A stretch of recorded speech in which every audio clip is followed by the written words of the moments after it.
Have you ever climbed into bed utterly spent, muscles heavy, eyes stinging, every part of you begging for rest, only to find that your brain has other plans? Your body tells you it's time to sleep, but your mind suddenly wakes up. Thoughts spool out like a late-night radio. Conversations replay, emails reappear, problems multiply, and awkward moments from years ago demand a rerun. The more you will yourself to sleep, the more alert you become. If this sounds familiar, you're far from alone. Night after night, millions of people experience this paradox. Exhaustion in the body paired with relentless alertness in the brain. Most people assume the problem is sleep. But what if sleep isn't the root cause? What if the issue starts earlier, inside the nervous system, in the circuitry of stress and anticipation? Today, we're exploring a common, often misunderstood cycle, the anxiety sleep loop. We'll look at why your brain sometimes refuses to switch off when you need it most, and what that reveals about how modern life shapes ancient biology. Start with one simple truth: the brain wasn't designed for modern life. Over evolutionary time, our brains evolved to solve immediate, survival-focused problems. Find food, avoid predators, protect kin, survive the next day. Stressors came, the body responded, the threat passed, and recovery followed.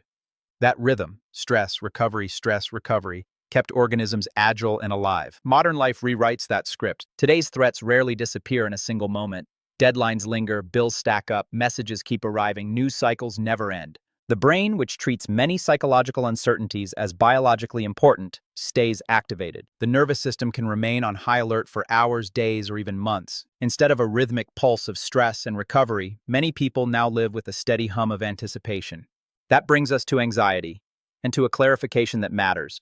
Anxiety is often dismissed as just worrying, but biologically it's anticipation, the brain's predictive machinery trying to forecast possible threats. It asks, what could go wrong? What should I prepare for? What did I miss? In small doses, anticipation is adaptive. The humans who expected danger often survived.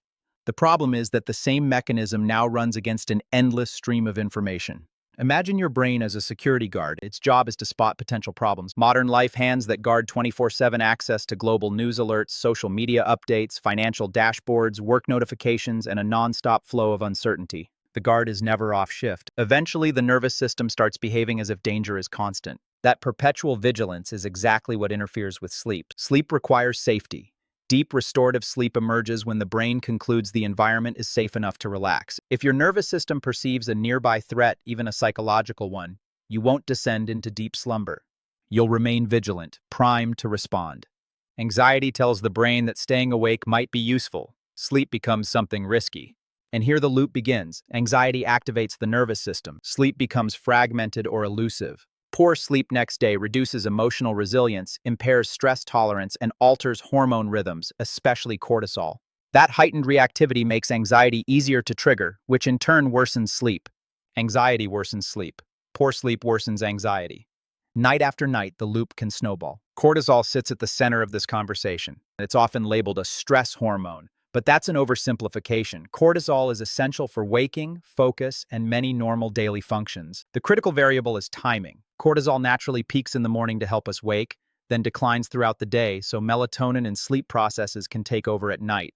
Chronic stress, however, can blunt or shift this rhythm, producing the tired but wired state. The body feels physically exhausted while the nervous system remains alert. Energy signals and arousal signals begin to compete, and when they clash, sleep usually loses. Neuroscience adds another piece. Sleep deprivation alters how the brain handles emotion. Brain regions involved in fear processing and regulation, such as the amygdala and prefrontal cortex, are affected by poor sleep. After a night, or several nights, of inadequate rest, the brain becomes more reactive and less able to regulate emotions. Minor irritations swell into significant stressors. Small setbacks feel catastrophic. Over time, repeated sleep loss amplifies emotional volatility and lowers the threshold for anxiety. This is why sleep is increasingly recognized as a foundational mental health tool, not only for recovery and performance, but for emotional stability itself. Technology makes the loop worse. Our devices keep the nervous system constantly stimulated. Messages, news, alerts, social comparisons, and endless scrolling. Many people bring that stimulation into the bedroom, the very place the brain needs to associate with safety and recovery. Imagine trying to calm a lake while someone keeps throwing pebbles into it. The surface never stills. It's the same with the mind. Continuous stimulation keeps the nervous system activated, and activation competes with sleep. Heart rate variability, HRV, gives us a useful window into this process. HRV measures the variation in time between heartbeats and reflects the flexibility of the autonomic nervous system. Higher HRV generally signals stronger parasympathetic rest and digest while activity and better recovery capacity. Lower HRV can indicate accumulated stress and reduced resilience. After several poor nights of sleep, many people see HRV drop, resting heart rate rise, and subjective recovery decline. In other words, the body often shows the physiological consequences of stress before we consciously notice them. Now, for the encouraging part, the anxiety-sleep loop can work in reverse. Just as anxiety can degrade sleep, better sleep can reduce anxiety. Improved sleep enhances emotional regulation, increases resilience, sharpens decision-making, and quiets baseline nervous system activation. The loop can become virtuous. Recovery begets recovery. Resilience builds on resilience. Here are practical, biology-based interventions that create the conditions for sleep. Simple practices that reliably move the nervous system towards safety and recovery. Morning sunlight, exposure to natural light shortly after waking, helps anchor the circadian rhythm and reinforces the day-night signal for your brain. Consistent sleep timing. Going to bed and waking at regular times strengthens your internal clock, making sleep onset easier. Reduced evening screen exposure, dimming lights, and limiting blue light exposure and active stimulation before bed helps the brain downregulate and prepare for sleep. Regular exercise. Physical activity supports deeper sleep and improves mood. Timed earlier in the day, it's most helpful for sleep onset. Breathing practices and vagal stimulation. Slow, diaphragmatic breathing or short, structured breathing exercises can shift the autonomic balance toward parasympathetic dominance. Mindfulness and NSDR, non-sleep deep rest. Short practices that lower arousal can train the nervous system to relax without the pressure of trying to sleep.